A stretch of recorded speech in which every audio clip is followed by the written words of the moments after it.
Hello बच्चों, कैसे हैं आप। उम्मीद करता हूँ आप सब अच्छे होंगे। बच्चों, विज्ञान से जो है आज मैं फिर प्रश्न लेकर आया हूँ। इससे पूर्व भी हमने वीडियो अपलोड किया है। यदि आप उसको नहीं देखे हैं तो मैं उसका डिस्क्रिप्शन में लिंक दे दूँगा, आप वहाँ से उस वीडियो को देख सकते हैं। बच्चों, यदि मुझे मेरा ये वीडियो पसंद आता है तो बच्चों इसे आप लाइक करें, अपने दोस्तों में शेयर अवश्य करें। ठीक है बच्चों, तो चलते हैं, हम आज का काम शुरू करते हैं बच्चों, जिसमें ये मेरा पहला सवाल है। बुझा हुआ चूना है। ऑप्शन ए है कैल्शियम हाइड्रोक्साइड, ऑप्शन बी है कैल्शियम ऑक्साइड, ऑप्शन सी है कैल्शियम कार्बोनेट, ऑप्शन डी है कैल्शियम। तो क्या होगा बच्चों? जैसा कि बच्चों कि आप जानते हैं, कैल्शियम जो हाइड्रोक्साइड है इसे हम लोग जो है भखरा चूना भी कहते हैं ना। क्या कहते हैं बच्चों? भखरा चूना। और इसे जो है बूझा हुआ चूना भी कहते हैं, बूझा हुआ चूना ना, बूझा हुआ चूना कहते हैं और भखरा चूना भी कहते हैं। जो ये हमारा कैल्शियम ऑक्साइड है इसे हम लोग कली चूना भी कहते हैं, कली चूना भी इसे कहते हैं। क्विक लाइम भी कहा जाता है, quick lime, QUICK, quick lime भी इसे कहते हैं। और ये जो कैल्शियम कार्बोनेट है इसे हम लोग चौक भी कहते हैं, चौक भी कहते हैं इसे, मार्बल भी कहते हैं, संगमरमर ना। और ये जो है पत्थर चूना भी इसे कहा जाता है ना, पत्थर चूना भी इसे कहा जाता है बच्चों। हाँ, ये आप ध्यान में रखेंगे बच्चों, पत्थर चूना भी इसे कहा जाता है।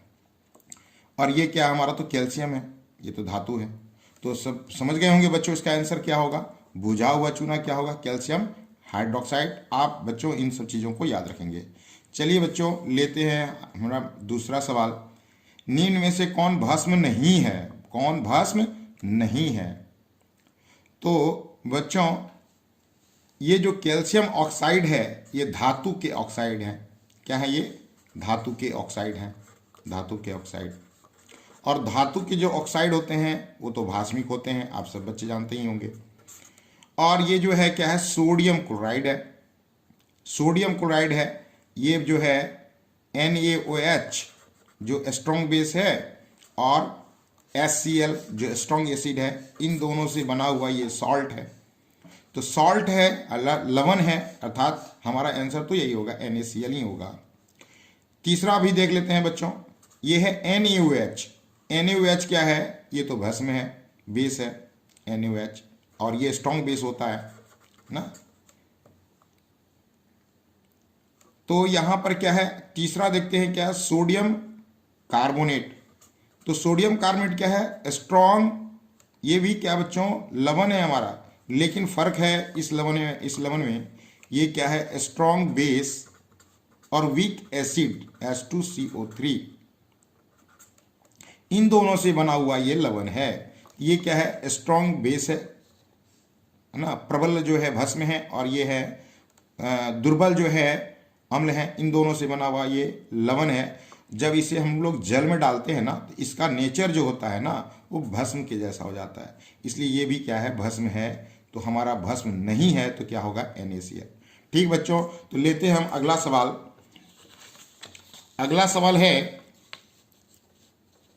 जस्ता का अयस्क है। चॉइस है सिनेबार, चॉइस बी है जिंक ब्लेंड, चॉइस सी है बॉक्साइट, चॉइस डी है सोडियम क्लोराइड। तो बच्चों, जैसा कि हम लोग जानते हैं, जो सिनेबार जो अयस्क होता है वो किसका होता है? पारा का होता है, Hg का। और ये जो जिंक ब्लेंड है, जिंक ब्लेंड, और ये बॉक्साइट, बॉक्साइट किसका होता है बच्चों? तो एल्यूमिनियम का होता है, आप सब जानते हैं। और सोडियम क्लोराइड जो है, इससे हम लोग सोडियम प्राप्त कर सकते हैं और इससे हम लोग क्लोरीन भी प्राप्त कर सकते हैं ना। तो ये हमारा जो, तो समझ गए होंगे बच्चों, ये जो है जो किसका है? सोडियम का, ये एल्युमिनियम का बॉक्साइड, सिनेबार है पारा का। तो जिंक ब्लेंड नाम से भी स्पष्ट है, जिंक जस्ता, तो ये हो गया बच्चों जस्ता का है। तो हमारा चॉइस हो जाएगा किसका? ये बी, ये है जस्ता। ठीक बच्चों, अगला सवाल लेते हैं। सिलिकन है, कहा जा रहा है सिलिकन है। सिलिकन है एक धातु, बी है अधातु, सी है उपधातु, डी है मिश्र धातु। तो बच्चों, यहां आपको एक चीज याद रखने की जरूरत है ना, क्या याद रखेंगे बच्चों? बोले सिया जी ऐसे सब तेरे पूज आते हैं। ऐसा याद रखेंगे, बोले सिया जी ऐसे सब तेरे पूज आते हैं। ये बात बच्चों याद रखेंगे। ये जो मैंने लिखा है ना, ये सभी के सभी क्या है? उपधातु हैं। क्या है? तो मेटलॉइड है, उपधातु है। तो आपको सिलिकॉन कहा जा रहा है, तो ये बी से होता है बच्चों बोरन, एस आई से होता है सिलिकॉन, जीई से होता है जर्मेनियम, ए एस से होता है आर्सेनिक, एस बी से होता है एंटीमोनी, टी से होता है टेलुरियम, पीओ से होता है पोलोनियम और एटी से होता है एस्टेटिन। तो बच्चों ये याद रखेंगे ना। तो यहाँ पर सिलिकॉन क्या चीज़ हो गया बच्चों? यहाँ है सिलिकॉन, तो सिलिकॉन हमारा क्या हो गया? उपधातु ना। ये सारे के सारे उपधातु हैं, इसे बच्चे याद रखेंगे।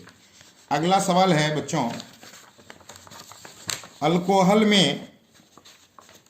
अल्कोहल में कौन सा तत्व उपस्थित नहीं है?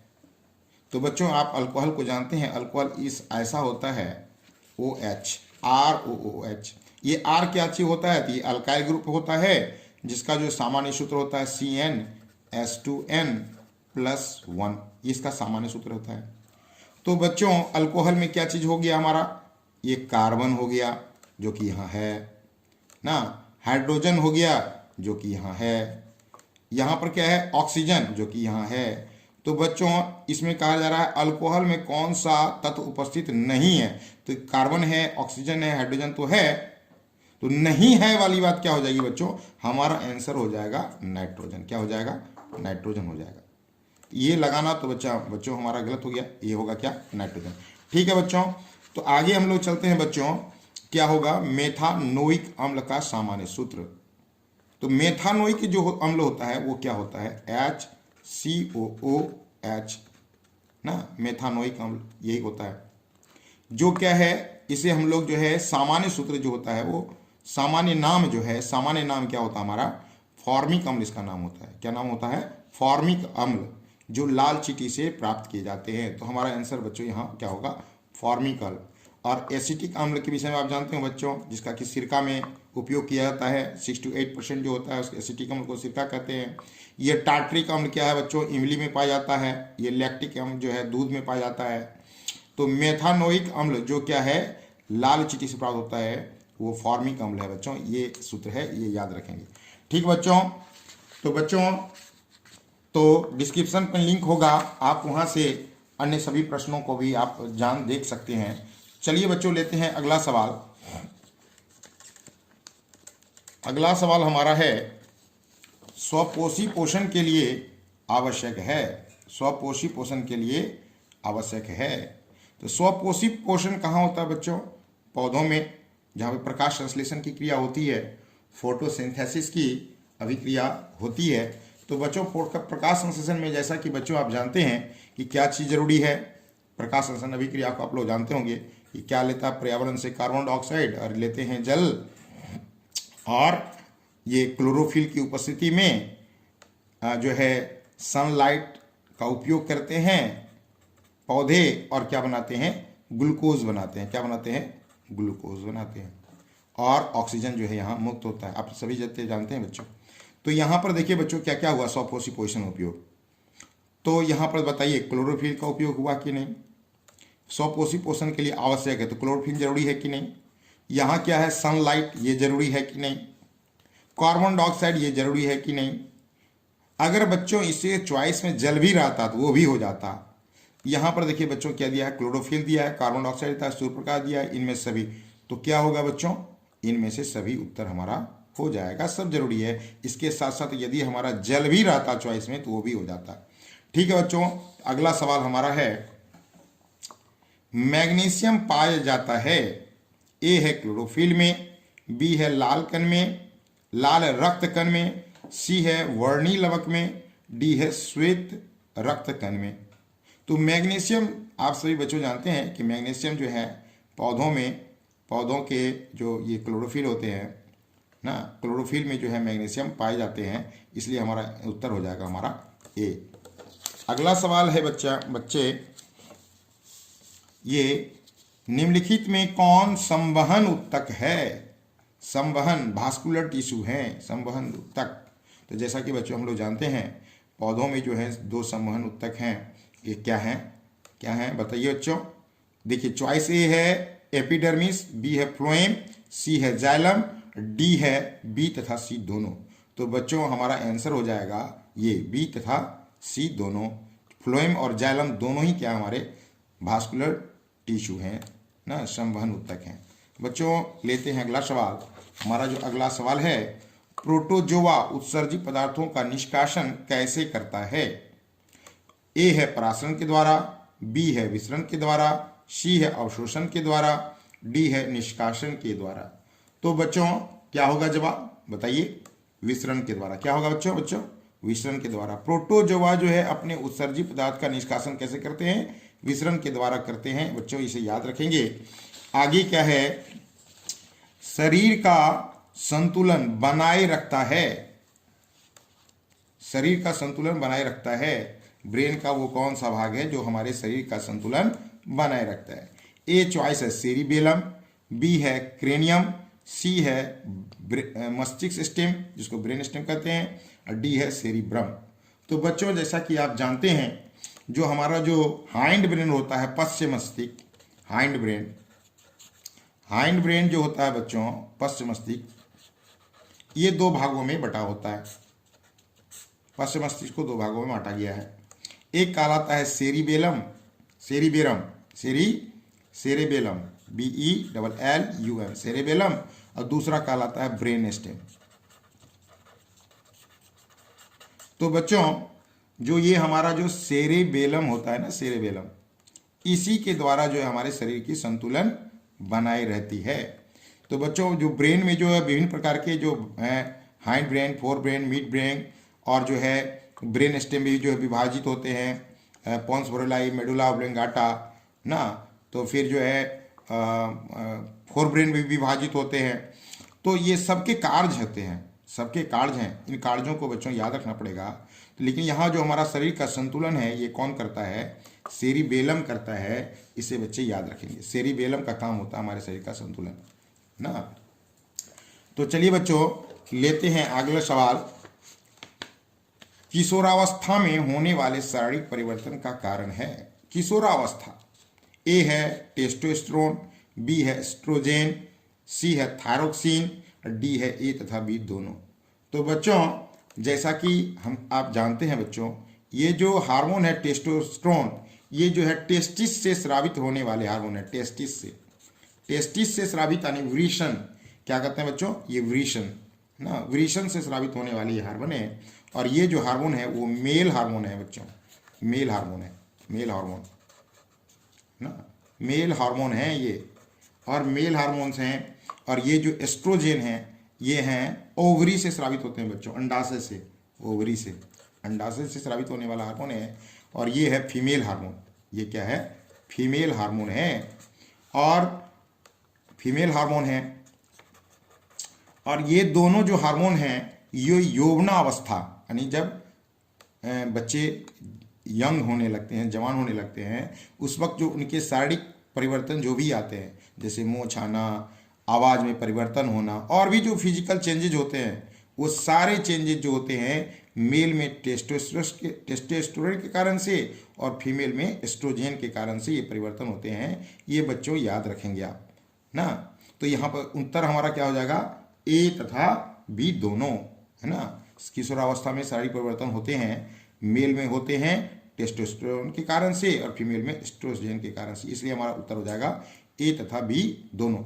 ये जो थायरोक्सिन हार्मोन है बच्चे, ये जो स्रावित होते हैं थायराइड ग्लैंड से, और इसका जो काम होता है शरीर की सामान्य जो वृद्धि होती है उसको नियंत्रित करना, विशेषकर हड्डियों, बालों इत्यादियों को नियंत्रित करना जो है काम होता है थायरोक्सिन हार्मोन का।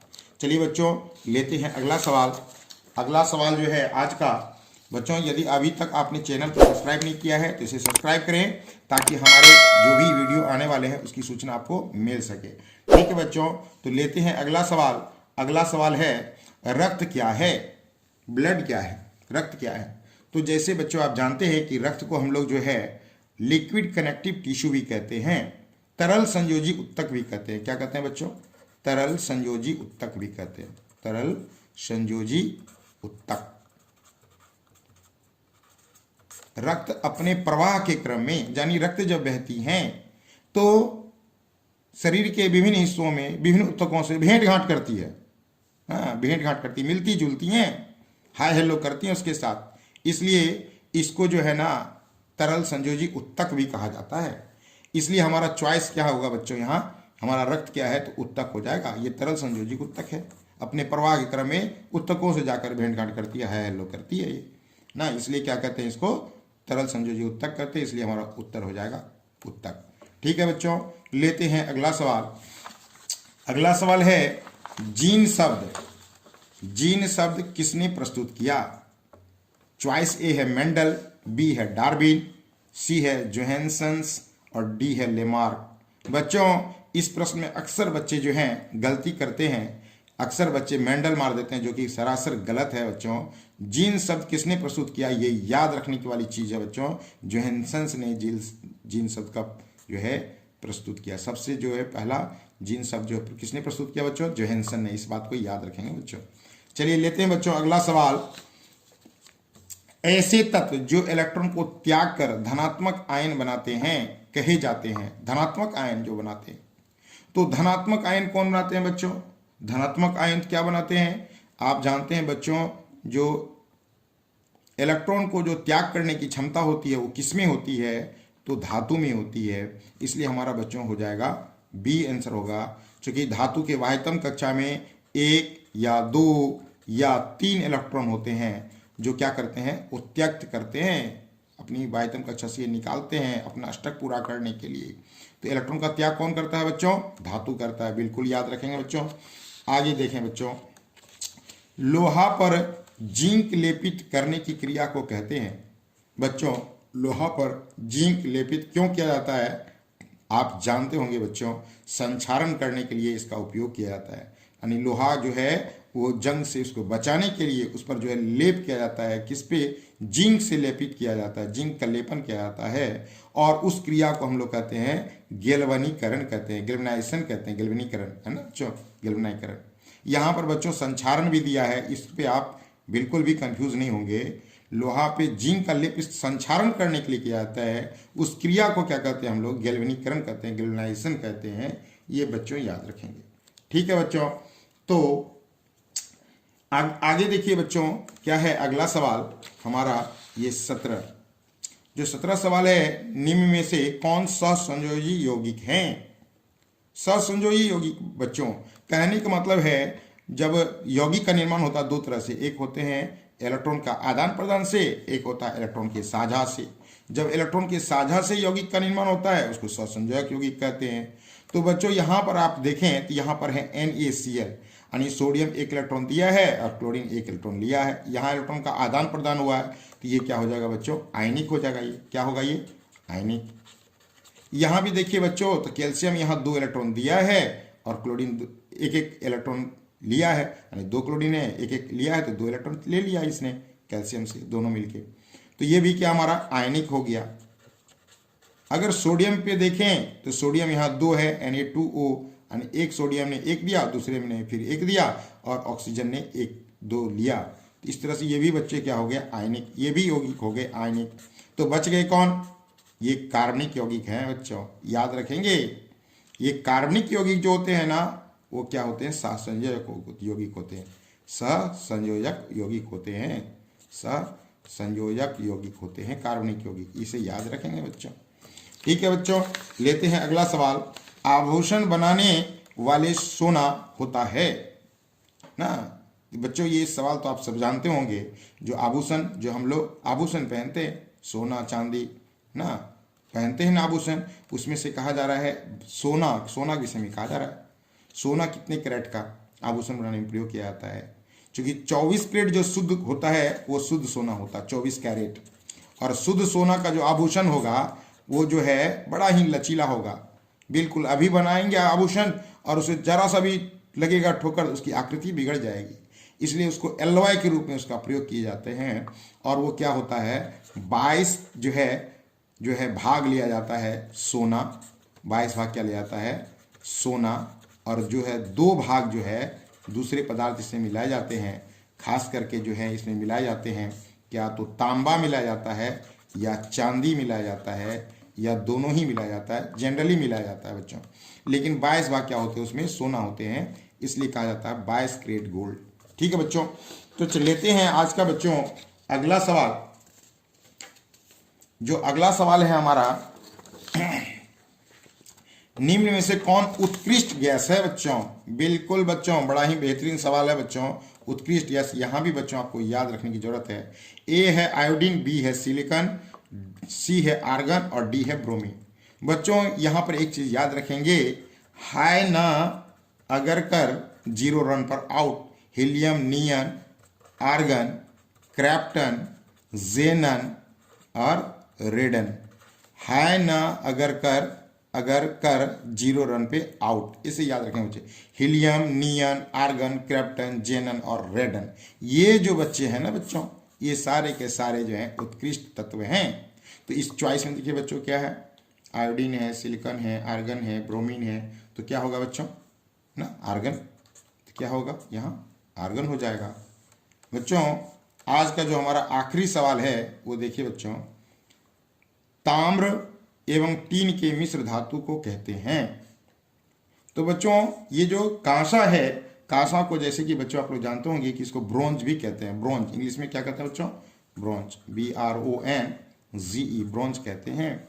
और ये किसका बना होता है, ये बना होता है कॉपर जो क्या 90% होता है, और ये क्या होता है टीन जो कितना परसेंट होता है 10% होता है। पीतल जिसको क्या कहते हैं बच्चों, ब्रास कहते हैं, ब्रास ना, पीतल ब्रास, इसमें क्या होते हैं बच्चों, कॉपर होते हैं 80% और जिंक होते हैं कितने 20% जिंक। कॉपर 80% और जिंक 20% के सामांगी मिश्रण को से बनाए जाते हैं पीतल। अब शोल्डर जो होता है बच्चों, शोल्डर जिसको कि हम लोग सोल्डिंग आयरन में प्रयोग करते हैं ना, ये किससे बने होते हैं, इसमें होते हैं टीन 50% और पीबी क्या होता है बच्चों, लेड, जो क्या होता है ये भी 50% ये 50% ये, दोनों से मिलाए जाते हैं शोल्डर। अब है ड्यूरेलामीन जो होते हैं बच्चों, ये क्या होता है, इसमें बहुत सारे तत्व मिलाए जाते हैं, बहुत सारे धातु होते हैं, जिसमें क्या होता है एल्यूमिनियम होता है जो 95% और कॉपर होता है 3%, मैग्नीज होता है 1%, है ना, मैग्नीशियम होता है 0.5% और सिलिकॉन होता है 0.5%। इस तरह से बच्चों ये 1 2 3 4 5 प्रकार के इसमें धातु मिक्स किए जाते हैं, एल्युमिनियम, कॉपर, मैग्नीशियम और सिलिकॉन। ठीक है बच्चों, यदि आपको वीडियो पसंद आता है तो बच्चों इसे लाइक करें, अपने दोस्तों में शेयर करें, और अभी तक इस चैनल को सब्सक्राइब नहीं किया तो सब्सक्राइब करें। ठीक है बच्चों, जय हिंद, जय भारत।